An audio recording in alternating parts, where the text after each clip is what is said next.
Hello and welcome to Find Your Freedom, a podcast dedicated to helping you truly find freedom in all aspects of life. Join your hosts and their expert guests as they share practical tips and strategies for finding more freedom in your life. It's time to take control of your life and create the future you want. Let's find your freedom. Here are your hosts, Lenny the Boss and Omid Rad Investor. Boom, boom, boom. We are back with another episode of Find Your Freedom, and we have a special guest on. But before we get into the guest, we always have something free, for you to easily download. All you have to do is go to www.findyourfreedomrei.com/freedom kit. That's right. findyourfreedomrei.com/freedom kit. So, we have a seasoned vet joining us today, right? We're really, really, really super excited about it. Okay, so let me just share just a little bit of her background, and then I'll let her, go off and share all the accolades, because today's episode is going to really be amazing. So she has a background in real estate investing. She's an author, a speaker. She's a general contractor, which we're going to talk about a lot, today. And she's also a long-time entrepreneur business owner. So it's something that you can learn from her today, because anyone that says long-term, that tells you that they have some things that they went through. You can sit here and share how you get through them, all right?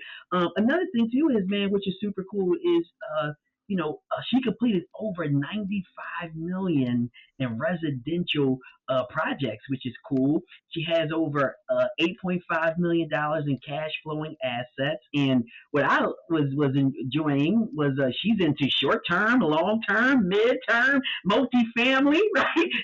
She don't stop. Doesn't matter what it is. If it's real estate, her hands are in it, right? And then what's super cool is she has a book called Nailed It. I love the name, so we're going to get into that. But, hey, if we could, let's give a warm applause to Dawn Mates. How are you? Hi, Lenny. Thank you so much for having me. It's just so thrilling to be on with you guys. You guys are a riot, number one. And I just love the accolades from my friends that talk about you guys. Thank you so much. No, well, thank you.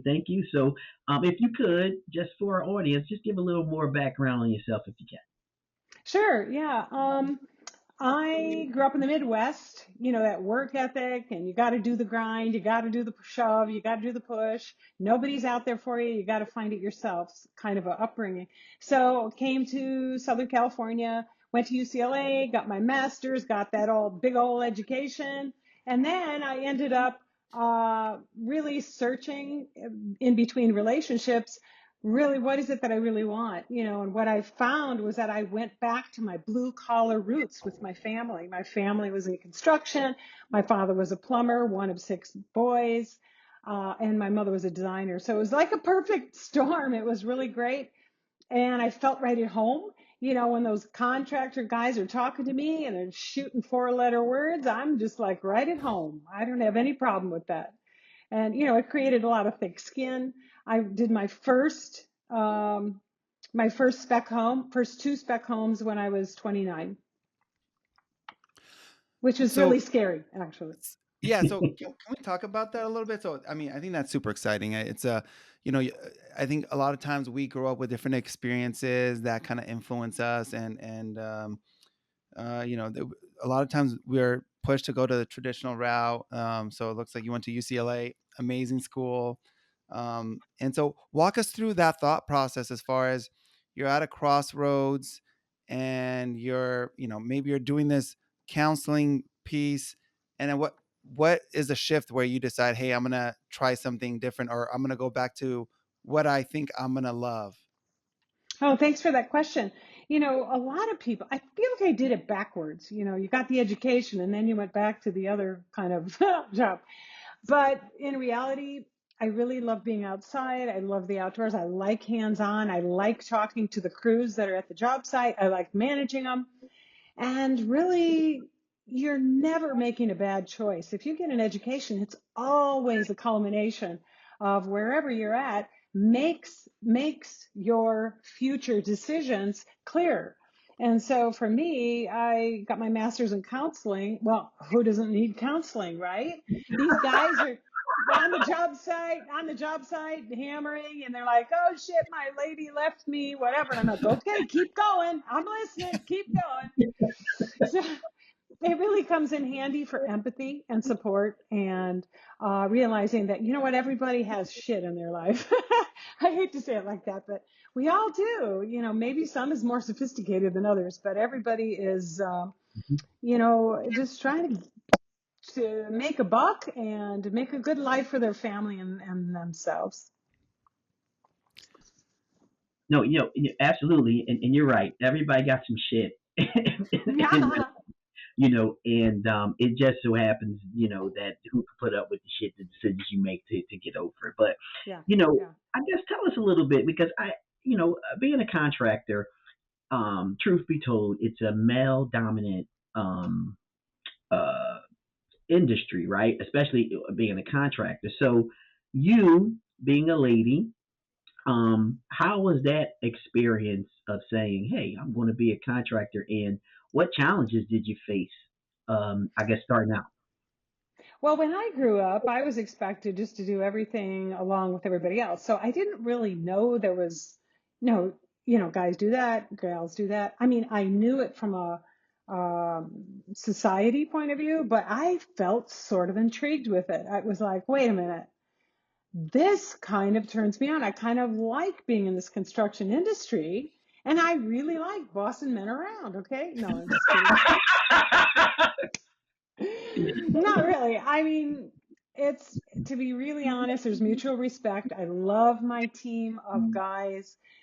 Part of the reason I love it so much is because think about it. Us women, most women, some are stronger than others, but we don't have the muscle power. And so it's a perfect situation where I need them, they need me. And a lot of the guys that are really hands on the job site need the direction. They need to, um, they many of them have come to me and said, "Hey, how do I get started buying a piece of property? How do I get started financing? How do I Mhm. get started getting my GC license?" And I've really put a lot of them in business. For instance, I've said, "Look, if you go get your GC license, I'm going to hire you on the next 5 jobs I have." And so it's kind of a mutual thing. You need each other, and slowly the lessons come just casually. It's very, very interesting. And whoever thinks that contracting is simple should have their head examined, right? Because you have to do legal, you've got to do documents, you've got to do accounting, you've got to do project management, you've got to do property management if you're keeping, buying, and holding. There's just so many complications. Buying, vendors, paying bills, I mean, all of that stuff. And then make sure you're motivating this teams and well enough so that they get the job done. And deadlines. You can't forget And about them. deadlines. Oh my God, I forgot about that one. That's like Deadlines. number one, right? Yeah, yeah, yeah. Time and money. Time and money. I Yeah. just listening to you, you definitely sound like you have a very versatile skill set. You're able to connect with people, but you're also able to wear a different hat, which is like boss, and tell people, hey, you need to do this, and but hold them accountable. And I think it takes a really strong communicator to be able to kind of have that versatility. And nothing against men, but sometimes men don't, they may lack some of the empathy piece that you say, or maybe they're really technical but they don't have the ability to manage people. So I think you're a great example of somebody that has a versatile skill set to be able to kind of work through these things. So as we kind of transition, so you talked about the first spec home. So I think this is very interesting for me in itself, because who does that? Like, who goes and I'm gonna go like make my first spec home? So maybe walk Yeah. us through that a little bit, because I'm sure there's a lot of the listeners who maybe are interested on like the building side, or getting involved because of ADUs are getting popular, especially in California. There's this big push with the shortage of housing. So walk us through that a little bit, your experience, and what you learned from it, and advice to anybody who may be interested in getting started. That's a great comment. First of all, I say look at what your own personal skill set is. It could be investing in real estate, but it could be any business. What skill do you personally have that can be the most important part of your business? And for me, I'm really good at managing chaos. I'm really good at taking situations that seem overwhelming and organizing them enough to and motivate people to get them done. And that for me was my skill set, my superpower. And so for me, and also just being so persistent that nobody can say no. Like, you can't say no to me. I hate that when people say no. So I'm just like, figure out a different way that they can say yes, so that is a really strong skill set in any business, in any situation that you're in where you're building something big. So when I did my first spec home, I really didn't know what I didn't know. Now I was comfortable around construction, so I kind of had that piece figured out, all the phases, what's expected. What I felt really comfortable with was financing. So I did a hard money loan. I'm sort of embarrassed to tell you. It was like in the 1980s. It was so old. I'm so old. But it was such a blast. It was such a blast. I went up to this trailer in the high desert of California, and these guys were like break your knees kind of dudes, right? And so I'm like, hey, you guys, I need some money. This is what I'm doing. And they looked at each other and went, why not? She doesn't look like she knows what she's doing. Sure, why not? And I think in reality, they thought that they were going to own the piece of property by the end. And I think that's what I like to do. It's sort of a shock and awe. I'm super fast. And so they were really impressed. I was happy. They were happy. And I finished it. And I actually, for my first two projects, I made, I think I sold them for like 85,000 each and made 15 grand. So I was like, hey, that's a win. That took you, if you're trying to get into ground up and managing it yourself, you need to put on some thick skin, kind of like a wetsuit, right? Or Teflon. Nothing bothers me. I don't see it as personal. I see it as, oh, there's another hurdle. How could we get around that? And so that's kind of what got me moving and shaking. I was so excited. I gave up the counseling career pretty much immediately and realized that, you know what, something that's really simple and easy for you is your skill set. Boom, boom, boom. And look, I'm happy that you paid those guys back. I just was watching a couple episodes of Soprano, and That's a good one. You don't pay, So, That's right. I'm happy you paid those guys back. But hey, listen, Dawn, one of the things contractors gives a bad rap, right? Like there's a ton of contractors out there that did I'm just going to say did wrong. Okay, we just use that word. So Sure.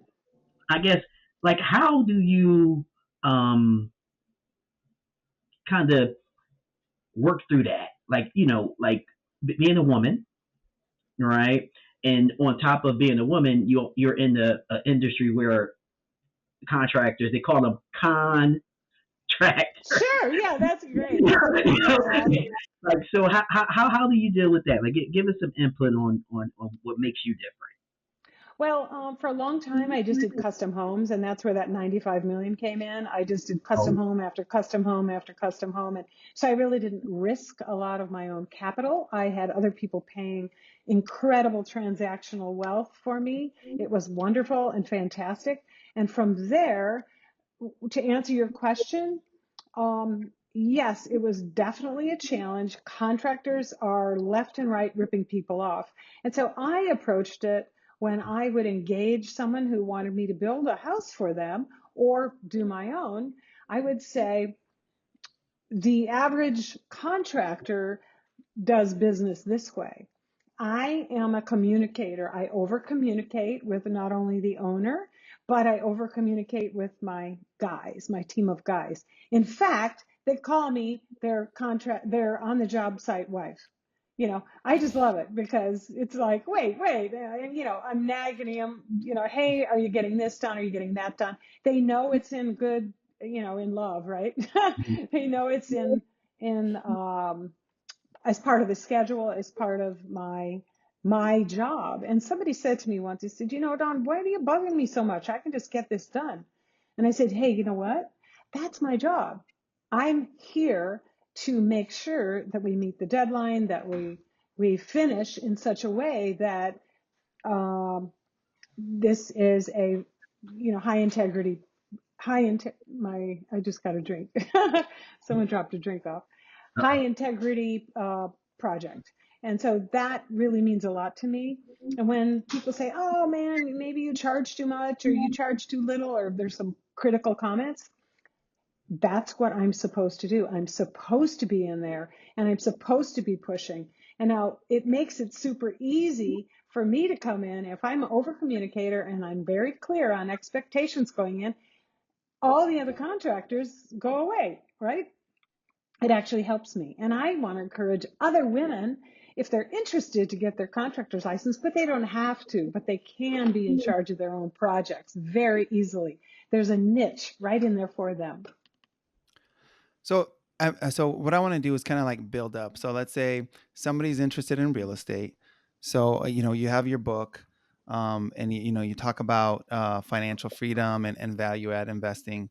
So I think that's a good like stepping stone into then getting into maybe like, being the contractor. So can you walk me through even, I feel like flipping is kind of like cyclical in terms of like people's interest and when it's the right time.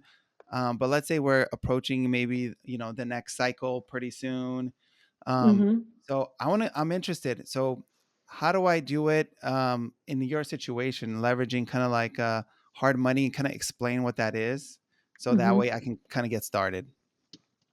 Well, so from a newbie's perspective, I think the most important, whether you hire a GC, and this is what I want your viewers to understand, you need to understand how a GC thinks. You need to know the phases of construction, and you need to understand that you don't paint first and then do electric later. I mean, there's there's a sequence of events that's very strict, and it's the same whether you're building from the ground up or whether you're renovating. The stages you might skip a stage in renovation. I'm a huge value add investor. What that means is that I find pieces of junk house or whatever, and I see a vision. I see something there. I see that this property could be not just pretty, but there's valuable square footage that can be added. There's more rooms or more bathrooms that can be added. And I say to myself, okay, I need a permit. I can either be an owner builder on that or hire a GC. And if I'm hiring a GC, I need to know what are the rules of the game. What are the rules of the game? I need a license, I need insurance, all the things that everybody talks about to reduce your liability, to not get ripped off. And you have to interview at least 3 to 4 GCs if you're going to do that. So if I was to teach somebody, I would say, slow down, take your time on your first value add, maybe shadow or help someone else do that so you can see the process. There's a lot of moving parts. And if for instance, if a contractor says, sure, I can do that for $30,000, you got to see something in writing. You've got to look up their license in the state that you're in. You really have to be smart about protecting yourself because after all, this is a business. And the margins are tough. Flipping, the margins are so incredibly tight. So I'm sure you guys have talked about that a lot on your show. So when you add value, real value, square footage, splitting lots, building new over here and renovating over here, that is appraisal value. I'm not talking about just like something looks better, but it's real comps, real appraised value that will give you that big number. Let me give you an example. I had bought a duplex for California is always more expensive. You guys know that. So bought it for 1.1. put in 400 on the 3 buildings, the duplex renovation and a brand new build in the back, and it appraised at 2.4. Yes. Nice. Right? So, and yes, thinking about California is always a lot more, but this can be done anywhere because you're building value and you're working towards the appraisal number. Appraisals are extremely powerful. So if you know appraisals, you should interview them and say, really, what what blows your skirt up, right? What really turns your head? Hey, Dorothy, And can I chime in real quick because I think you're talking about some really good information here, and sure. I want to cover one thing. So kind of sticking with what we're talking about here, newbie looking to buy. I like to call it condominiums, right? Looking to buy a property that you can add value to. What are some key questions? This is a two-part question. One, what are some key questions that a newbie should ask? That's one, right? Then the second thing is, what are some things where when they hear this or see this, they should run and 100% not deal with that contract? Oh, are you referring to the contractor or the property? The contractor. Okay. When you interview contractors, you should have a list of questions ready. Past experience, referrals, go see their work. I like to go see their work. I like to talk to people, not just the people they gave you, but some real neighbors and some projects. Walk on their project unannounced Mm, and talk to their subs. How do they like working for them? mm, Are they easy to work with? Does he pay on time? Because if he pays his subs on time, that means that he is in a business where he's profitable. And when he's profitable, that means that you're going to have a better relationship with him. In other words, he's not just hoarding the money and then making the guys wait to get paid. So you kind of want to get deep into his business a bit with some very intimate questions. How do you run your business? How many houses have you built? How many commercial buildings have you done? Um, Tell me about your clientele. Because there's so many different kinds of general contractors. There's some guys that are general contractors that put on a tool belt and work the whole time.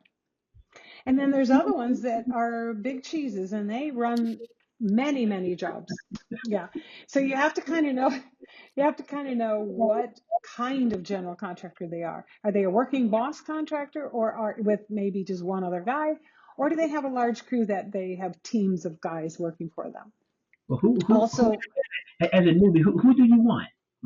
Okay, you got A, which is a guy who he's a bit cheese, right? Or then you got the other B, that two belt dude. So like, yeah. who should I go with? As a newbie, I would find a general contractor. If you were looking for a general contractor, I would find somebody who is hungry, who does not have a huge team, but you see integrity. I mean, some of this you can't measure. You have to meet them and you have to see their personalities and you have to go to their job site, like I was saying, and see what kind of work they do and see how they run maybe their 2 or 3 man group. Look at the work. Does it look detailed?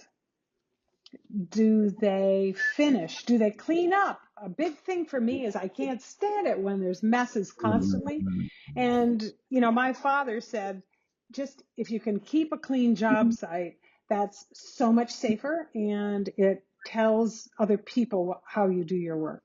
interesting. And so it's not the obvious, it is the obvious licenses and all that kind of stuff, but it's more than that. It's do they have 3 eyes? You know what I mean? Like, do they show up with old tattered clothes?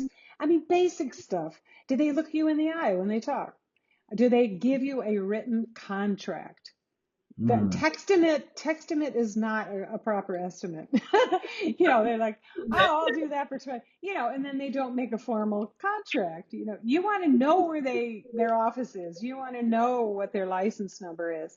Um, Sorry, I'm talking so fast, but one example of me choosing poorly a subcontractor was he gave me his license and everything, but it was his buddy's license. And this happens all the time. Oh, Have you guys wow. had experience like that? I have.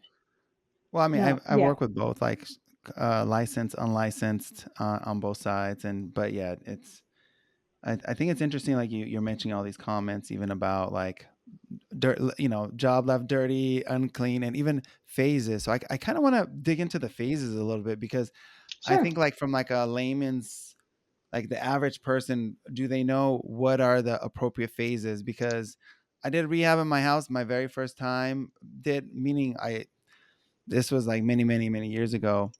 I really didn't know what to look for, because I didn't really have the technical expertise. And then now, like after I've done this a while, I'm like, oh, like I look at my house and I'm like, I just shake my head.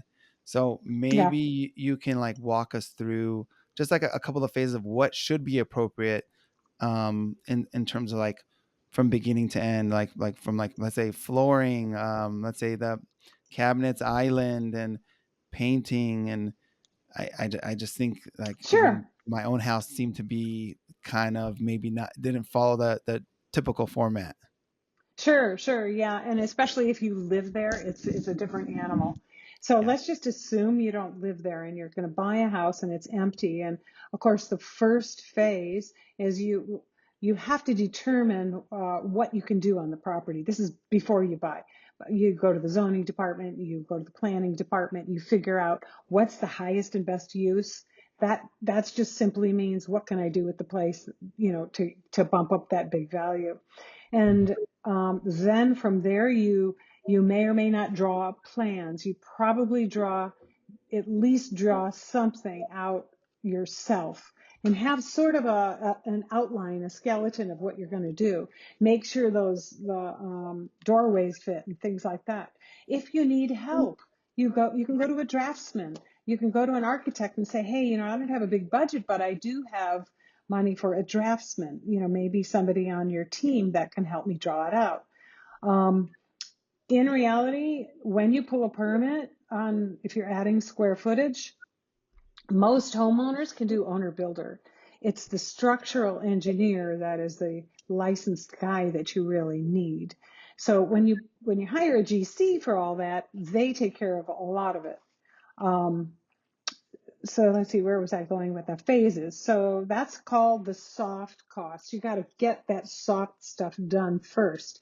The planning, the financing, and then once you're there at the job site and you got everything lined up, you know what your budget is. Budget is key, of course. And you've filled out all the budget line items. There's a budget in my book, by the way, a free one. Um, just for a template, to get newbies started. It's really wonderful. I've used it for 30 years. You can't do anything without the budget. And then from the budget, the first phase is either, your demo, you're going to demo.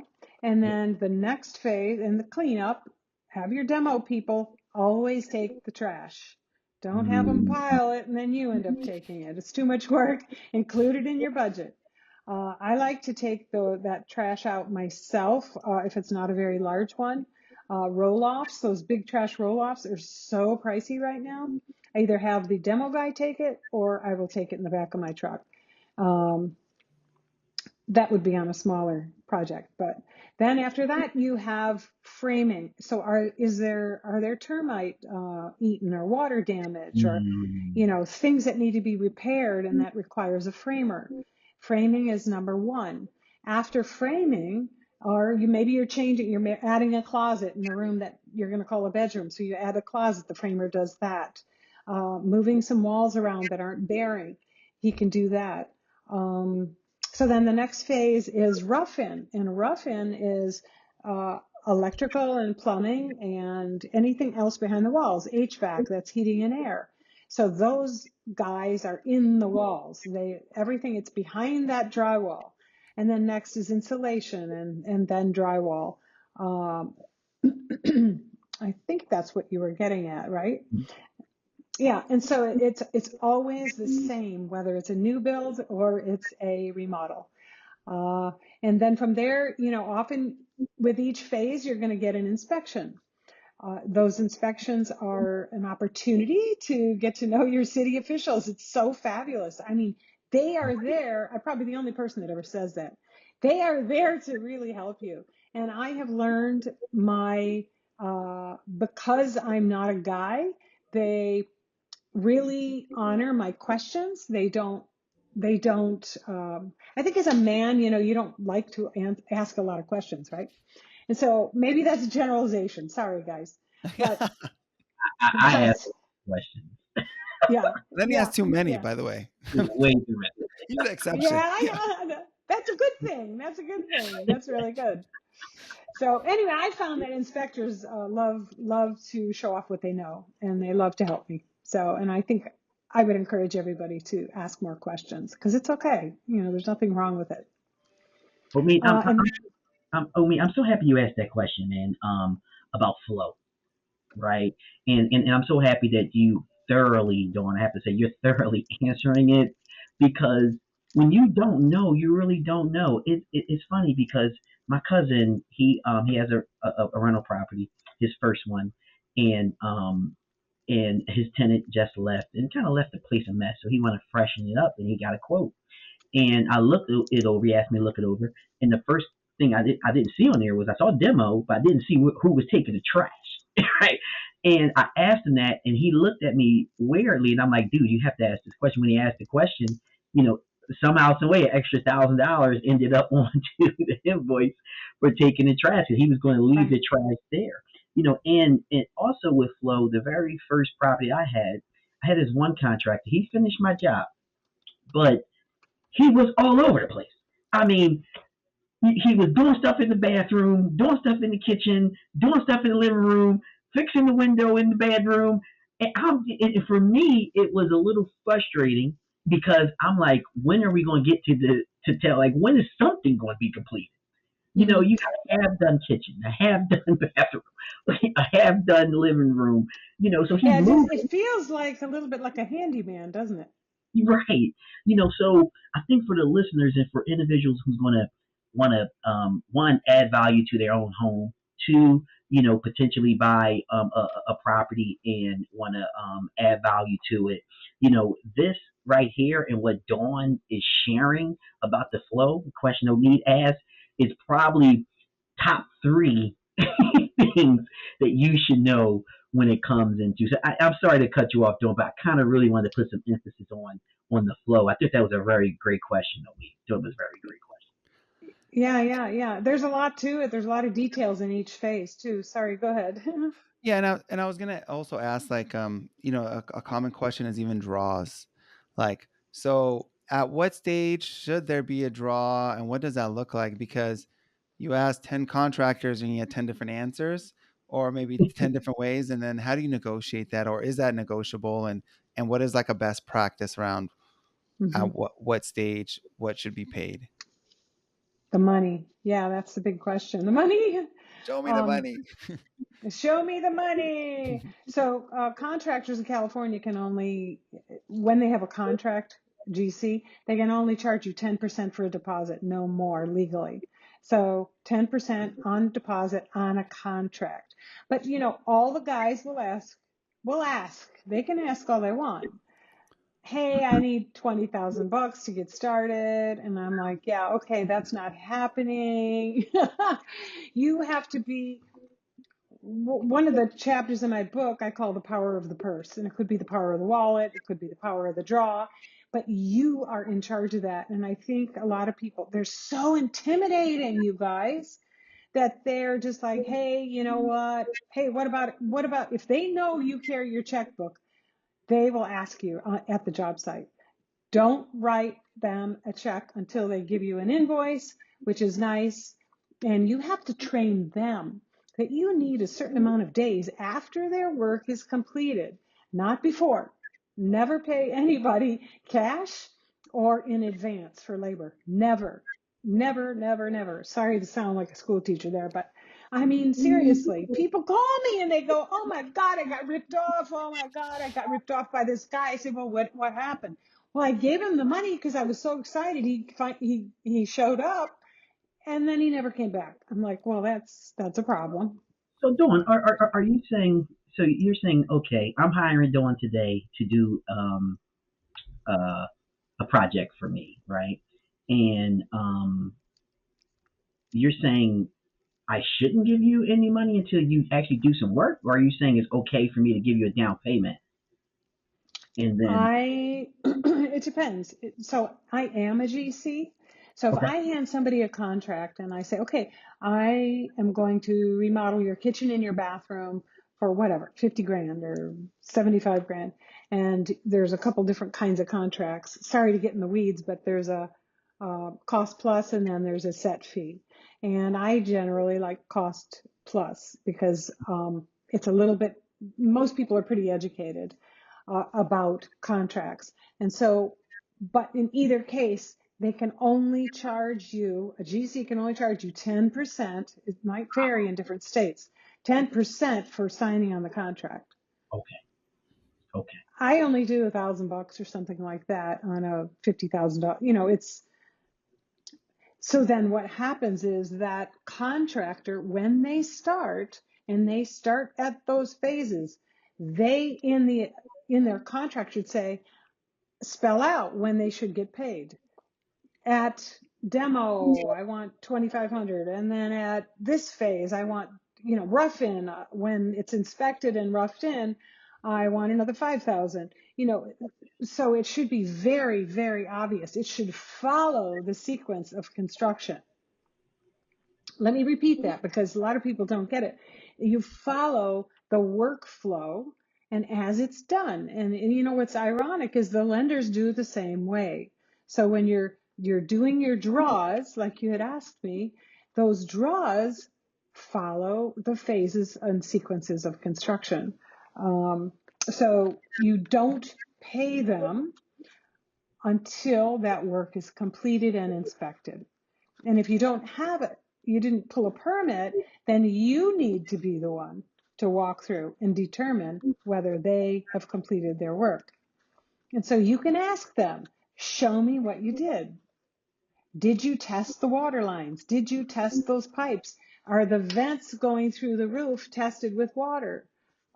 So there's a lot of detail if you're doing it yourself. A lot of times people get a little overwhelmed right there. They don't know what they're looking for, like you had said. No, I think that's super helpful. And just understanding the draws, understanding kind of like scope of work and when you're supposed to pay. Um, there's like a level of like having to kind of extend some trust and like having faith to make sure that it kind of works itself out. And oh sometimes it yeah, does, sometimes it doesn't. You hear horror stories, but you also hear stories where everything works out really well. So um, Well, I like I'm not sure if I like the word work itself out. okay, yeah. I like, I oh like, sorry. Yeah, I like for them to prove to me that they did their work, and not in a derogatory way, sure. but I'll say, hey guys, let's do a walkthrough. And then number one, you're training them that they can't get paid until they do a walkthrough with you. So that's number one. You have to train them. You're in the driver's seat because you have the money and that's what they want, right? Not only money, they want a pat on the back and they want a job well done and they feel good about their work. But you have to train them what you expect. And so if you're in a hurry and you just write a check without walking through, then you're setting yourself up for, disappointment. So So walkthroughs are really important.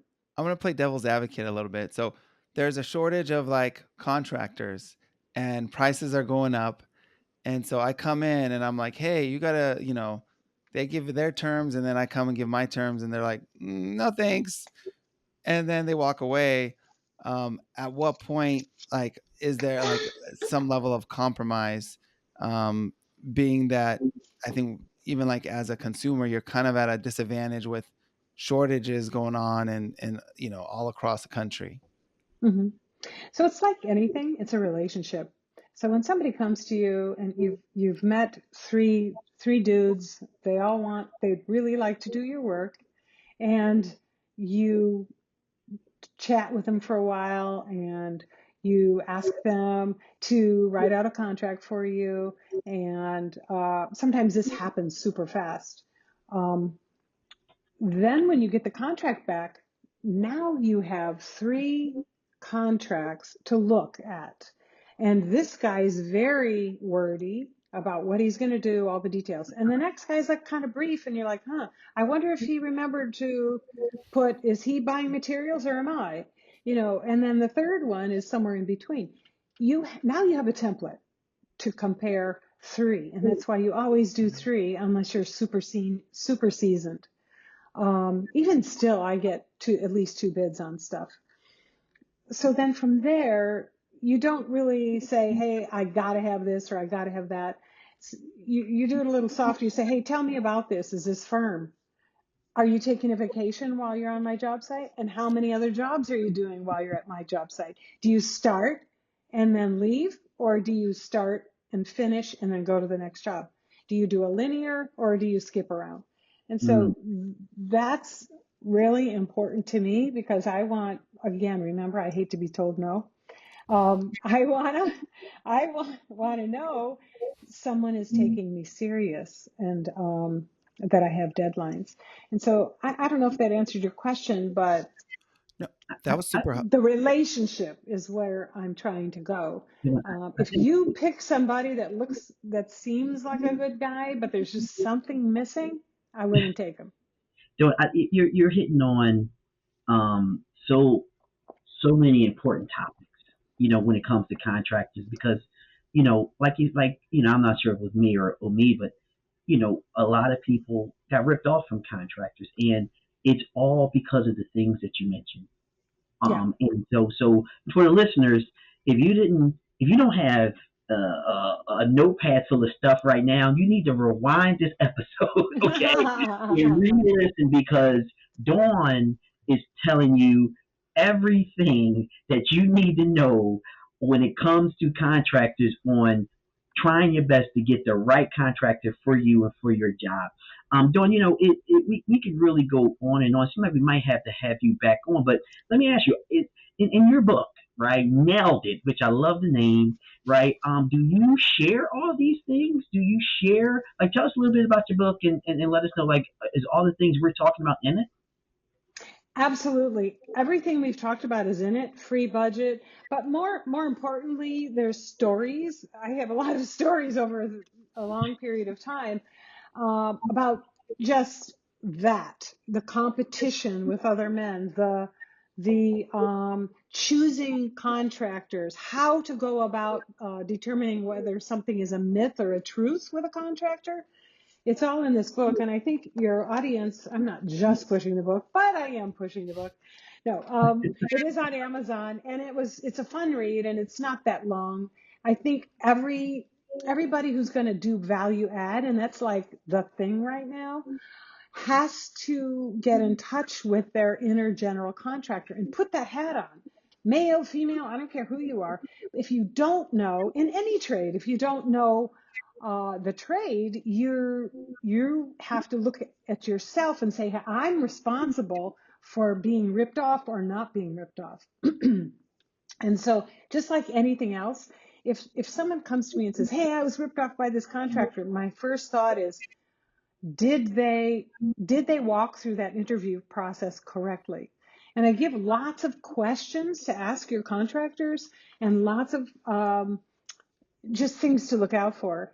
The phases are talked about. I mean, there's just a whole bunch of stuff in that book. I It think was that's just it was so much fun to write this book because it was over 30 years of my career, and I've just really loved it. And I want other people to not get ripped off, just like we're talking about.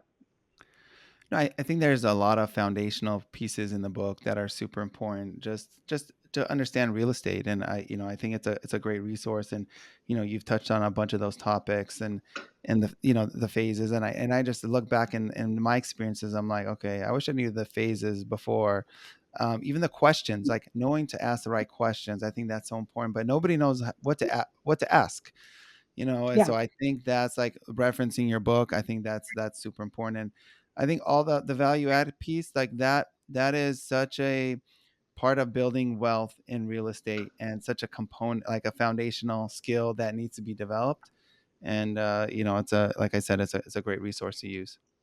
So one of the quotes that I think is something to always remember in every single investment in real estate, it involves construction on some level. Now, even a brand new home, you're going to have yards to do. You're going to have all kinds of things to do. Every single investment, whether it's an apartment building, a commercial, triple net, I don't care what it is, it's storage, you always have some level of construction. And so to educate yourself in that is super important. No, I super agree, super agree. And man, listen, Omi said it the best. He said, you don't know what questions to ask, right? And having a guide like Nailed It, which your title to your book is like the best title I've heard in a long Thanks. time. Having a guy, and just for listeners, like if you are going to do anything when it comes to your own personal home, when it comes to buying a piece of real estate, I advise that you get a book like Nailed It, read it. It would at least give you some guidance on a field that you don't know much about, Yeah, and yeah. get in those contractors that's gonna bring it home for you. Because I'm telling you, they can really cause a headache. And sometimes when you're working through these jobs, I think Omi just said kind of work it out, right? You just want it done at some. You get exhausted. You're not cooking, eating out every night because the kitchen, has just been a mess, and you just want these people out your house, right? And you just Mhm. like, you know what? I don't like that much, but I'm going to accept it for you to move on, to get to the Mhm. next, to get it done. But Don, we do have one question for you. What does find your freedom mean to you? Oh my gosh, that's such a jam-packed phrase. For me, because I've heard so many people respond, for me, it means that I can do something impulsive and spontaneous whenever I want. And it's not just time freedom, but it's being able to say, hey, I found something today that I want to go do right now. I'm going to go do it. I mean, that's financial freedom. That's true freedom. I like it. I mean, you have the surfboard in the back, so to me, it looks like you have kind of this lifestyle of being around the beach. So that sounds like Love freedom it. to me. Yeah, uh, yeah, yeah. So yeah. I guess you're involved in so many things. How do we connect with you? I'm on Instagram. That's my main social source. It's Woman Builder Dawn, WOMAN Builder Dawn. I'd love it if you followed me. Of course, Facebook, Dawn Mates. And then you can always email me or find me. My website is www.womanbuilder.com. And I would love some interaction. Love you guys. You guys are fantastic. Look at those smiles. Let us know. We wait till we get the book. People need this book. Oh, yes, yes. Go on Amazon. Nailed it. Dawn Mays. Leave a review. I really need your help with reviews. I just really need it. And I would so appreciate your support. And I really do appreciate the support right now. Thank you so much. All right, awesome. So we're coming to a close in the show, and what we like to do here is we like to do this big boom session, right? The objective is to bust some speakers out, right, of people cars or their headsets or whatever they listen to. So what we're going to do is I'm going to count to three, 1, 2, 3, and then all three of us is going to say boom as loud as we can. All You right, got all it. right, all right, listeners. This is your opportunity to turn your volume down. All right. 1, 2, 3. Boom! Awesome, awesome, awesome, awesome, awesome. Check this out. We just had an amazing episode with Dawn. And one of the key factors here is you don't know what you don't know. And this episode was informative in that manner. if you're going to get into real estate, you're going to deal with a contractor if it's changing the toilet, if it's replacing anything, a roof fix, or if you want to add value to the property. And you need to know what the key questions are. You need to know what the key things to look for. And this episode, Dawn laid them out. So like I said, if you do not have a notebook full of notes, I advise that you do two things. One, rewind this episode, take all these notes, and then at the end of this episode, go over to Amazon and purchase Nailed It, because that's going to sit here and bring everything back home. Also, what we need you to do is we need you to listen to the episode and leave an honest 5-star review.